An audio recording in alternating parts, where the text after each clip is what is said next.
নমস্কাৰ, প্ৰাপ্তিৰ পৃথিৱীৰ অন্য এটা ভিডিঅ'লৈ স্বাগতম জনাইছোঁ। আজি মই বনাবলৈ লৈছোঁ সৰিয়হ দি ৰন্ধা পাভ মাছৰ জোল।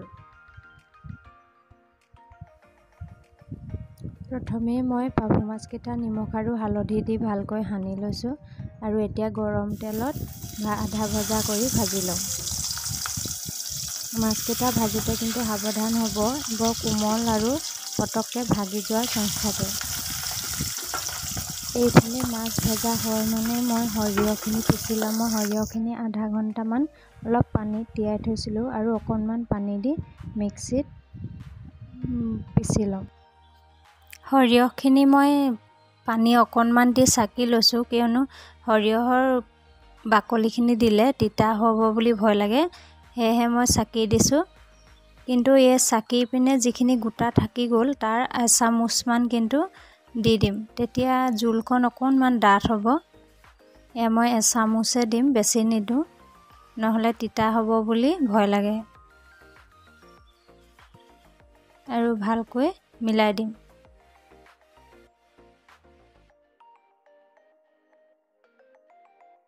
এতিয়া মই দিছোঁ তেলত পিঁয়াজ আৰু দুটামান কেঁচা জলকীয়া।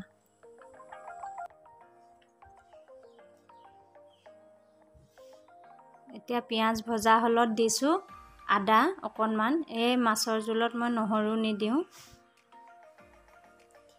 আৰু জোখমতে দিছোঁ হালধি।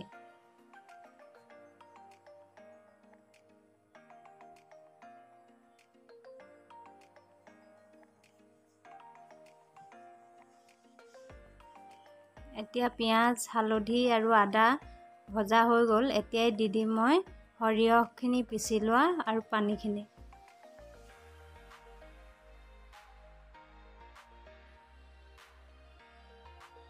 মই বাতিটো আওখালি আৰু অকণমান পানী দি দিছোঁ, কিয়নো মাছৰ জোল বেছিকৈ উতলিলে খাই ভাল লাগে।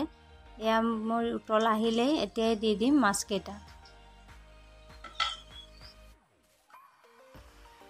এয়া মই অলপ সময় ঢাকন দি উতলিবলৈ দিলোঁ আৰু এতিয়াই দি দিম ইয়াত অকণমান মান ধনিয়া। এতিয়া মই দিছোঁ মান ধনিয়া দিয়াৰ পিছত আৰু 5 মিনিটমান ঢাকন লগাই উতলিবলৈ দিম, তাৰপিছত নমাই থ'ম।